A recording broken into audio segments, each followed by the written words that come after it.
c'est un peu le capitaine de l'équipe de foot, donc on essaie de donner l'exemple par le boulot qu'on fournit, etc. Mais tout le monde est professionnel dans la station spatiale. C'est pas comme s'il fallait faire la police non plus. C'est pas le CE2.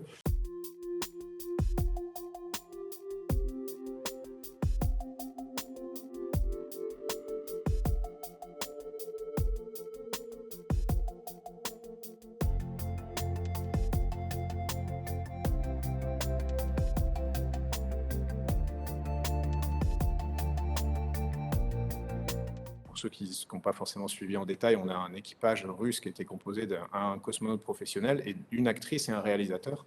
Ils sont restés 10 jours à bord de la station pour tourner des scènes d'un film qui se passera dans l'espace.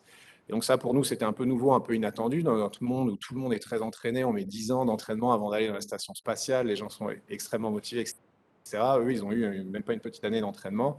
Puis, ce n'est pas des professionnels, en fait. Donc, on ne savait pas tellement à quoi s'attendre. Est-ce que ça allait gêner notre travail? Évidemment, ce n'était pas l'idée. Est-ce qu'il allait falloir aménager un peu des susceptibilités ou des objectifs divergents, on va dire? Au final, ça s'est très bien passé parce que ça avait été pas mal encadré au sol.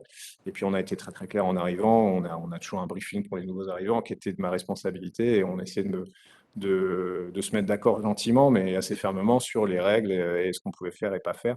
Et puis, il se trouve qu'ils ont été très, très bien et que ça est très pro et que ça s'est extrêmement bien passé. L'autre exemple et le revers de la médaille, enfin pas le revers de la médaille, mais l'autre aspect du rôle de commandant de bord, c'est justement dans les situations d'urgence. Alors là, c'est un peu un style de leadership un peu plus autoritaire parce que c'est comme dans un avion ou sur un navire. Il faut qu'il n'y ait qu'une seule personne qui ait la décision. Parce qu'évidemment, il faut réagir vite. L'appareil est en danger, la mission est en danger, donc on n'a pas le temps de tergiverser. Et là, clairement, c'est le commandant de bord qui dit on va faire ça ou plutôt que ça. Et ça, on a eu presque la chance, j'ai envie de dire, que ça nous arrive parce que c'est aussi une expérience qui est enrichissante. On a perdu le contrôle d'orientation de la station. Il a fallu répondre de manière rapide ce à quoi on s'entraîne, mais évidemment, le faire en vrai avec la station qui tourne dans le ciel.